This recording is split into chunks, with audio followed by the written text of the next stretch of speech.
Salat menurut bahasa doa. Kenapa doa dinamakan dengan salat? Karena saat berdoa itu kita tersambung kepada Allah. Karena itu kalau ingin cepat dikabulkan doanya, maka antara lisan dengan hati mesti nyambung. Jangan lisannya baca A, hatinya ke B. Ya kan? Doanya minta lulus ujian, tapi hatinya berpikir kredit cicilan, kan repot tuh.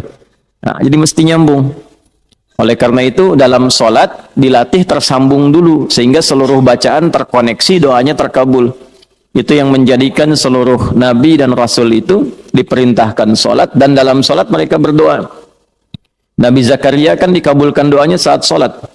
Hunalika da'a Zakaria rabbah qala rabbi habli min ladunka dzurriyyatan thayyibah innaka sami'ud du'a fanadathu al-malaikatu wa huwa qa'imun yusalli fil mihrab anna Allah yubashshiruka bi Yahya.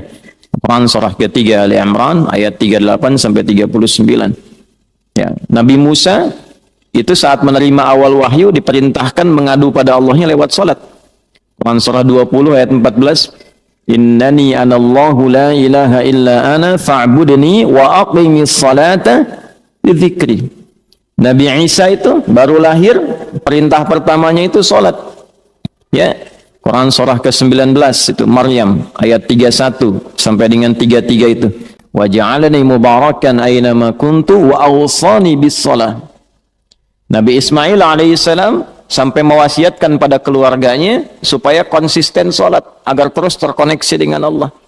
Saya selalu memberikan logika begini, kalau Anda itu punya koneksi dengan pejabat, aksesnya mudah kan? Gitu. Punya koneksi dengan DKM ini aksesnya mudah ke masjid tuh. Ya. Baik. Nah, punya koneksi dengan Allah, apa yang sulit bagi Allah? Nah, Nabi Ismail alaihissalam itu mewanti-wanti keluarganya dan meminta, bahkan memerintahkan mereka konsisten menjaga sholat. Itu diabadikan di Al-Quran surah ke-19 Maryam di ayat ke-55. Wa kana ya'muru ahlahu bis-shalah. Dan adalah beliau itu kana kan bisa mengatakan begini di luar Al-Quran. Wa amara ahlah. Tapi kadang ada kana di situ bertemu mudhari'. Ya, karena bertemu dengan mudhari maknanya dua. Ya, yang pertama yadullu 'alal 'adah, menunjukkan pada kebiasaan. Jadi Nabi Ismail itu terbiasa meminta keluarganya mengingatkan supaya jaga sholat, jaga sholat. Nah, itu bagi orang tua muslim jadi teladan. Orang tua harus punya kebiasaan mengingatkan anaknya supaya menjaga sholat. Nah, karena di situ ahlah itu menunjuk pada setiap personnya. Kan keluarga itu ada 4 dalam bahasa Arab. Ya. 1 ailatun, 2 usratun, 3 alun, 4 ahlun. Tuh. Ailatun sifat saling mendukung dari kata aul. Kalau sudah berkeluarga harus saling mendukung, mensupport, mendorong, membantu. Nah, jangan bertikai di lingkungan keluarga. Karena itu pertentangan, perselisihan, permusuhan di lingkungan keluarga itu diantara yang paling tidak disukai oleh Allah dan Rasulnya. Ya, silaturahim itu kan ayat keluarga di An-Nisa ayat pertama yang sering disatukan dalam 3 ayat kan dalam kesempatan Jumat itu. Ali Imran itu, kemudian An-Nisa, satu lagi di surat yang ke-33 Al-Ahzab di penghujungnya, kan?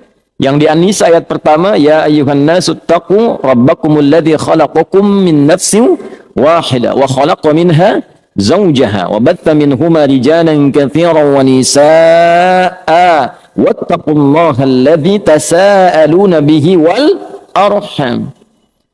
Nah, jadi dan ulul arham itu kan yang pertama keluarga inti, menyambungkan arham, menyambungkan silah. Ya, terkoneksi dengan kuat di antara bagian keluarga itu bagian dari ketakwaan. Mafhum mukhalafahnya apa? Ya, mafhum mukhalafahnya, pengertian terbaliknya, memutus rahim, memutus hubungan kekeluargaan itu termasuk dari penyimpangan terhadap nilai takwa. Nah, itu mesti hati-hati. Karena itu wasiat para nabi itu sebelum meninggal itu menyatukan keluarganya dulu, bukan dalam masalah harta. Awas, hati-hati itu. Ya. Ada 3 dosa bertumpuk diantaranya pada orang-orang yang rebutan warisan sampai tercerai-berai. Itu pelanggarannya 3 dan termasuk pada kategori dosa besar itu. Ya, rebutan warisan sampai bertengkar sampai memutus hubungan silaturahim. Karena itu orang tua dalam hidup satu kan ingatkan sholat, bahkan sebelum meninggal harus dipastikan itu. Ya, itu ada di Al-Quran surah kedua Al-Baqarah di ayat 132. Am kuntum syuhada'a idh hadara Ya'qub al-maut idh qala li banihi ma ta'buduna min ba'di qalu na'budu ilahaka wa ilaha abaika Ibrahim wa Ismail wa Ishaq ilahu wahida wa nahnu lahu muslimun. Apakah kalian pernah dengar kisah, pernah tahu tentang cerita bagaimana Nabi Ya'qub itu menjelang wafatnya beliau kumpulkan anak-anaknya, keluarga besarnya. Kalau besok lusa bapak meninggal, iman kalian bagaimana?